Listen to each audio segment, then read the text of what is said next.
欢迎大家又回来我的频道。很久没有用烤箱做菜了，今天分享一道暗藏小心机的芝士烤大虾。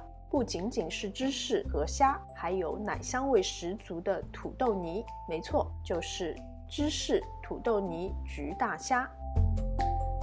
我们先来做土豆泥，这里是220克去皮以后的土豆，切薄片以后放进煮滚水的蒸锅内，大火蒸15到20分钟。烤盘内铺一张锡纸，锡纸分为这样的亮面和亚光面。通常呢，我们用亚光面的来接触食物。这里是500克的大虾，这道菜呢，我会建议稍微用大个一点点的虾。我这个虾1斤是12个，这些大虾我已经清洗干净，并且剪去了虾腔和虾脚。我们用剪刀沿着背部把虾壳剪开，然后用刀把虾剖开，但不要把它们割断，挑出泥肠，然后把虾肉打开。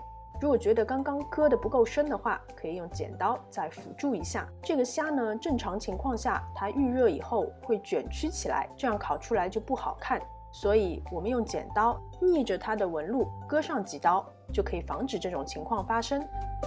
全部处理好以后，就把它们整齐地排放在铺了锡纸的烤盘中，进行一个简单的调味。先喷少许的料酒去腥，撒上盐、现磨的黑胡椒粉。按照我家的口味呢，我又再撒了一些的白砂糖。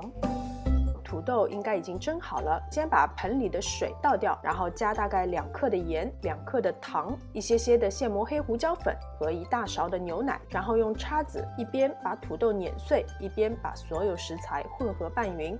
这样子奶香土豆泥就完成了。接着就是将这土豆泥填入虾肉中。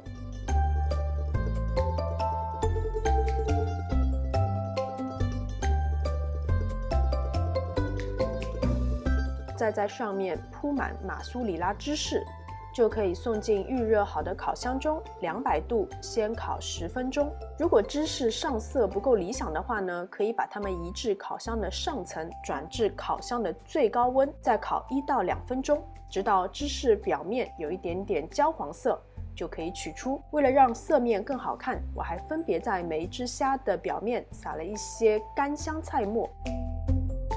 这个芝士焗大虾一定要趁热吃，因为只有趁热吃，它的芝士才能拉丝。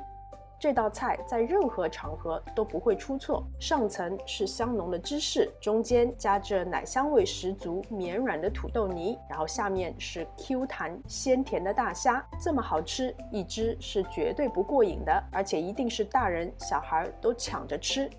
好啦，今天的视频就到这边，感谢大家的观看。喜欢我的视频，请记得点赞、分享和关注我的频道。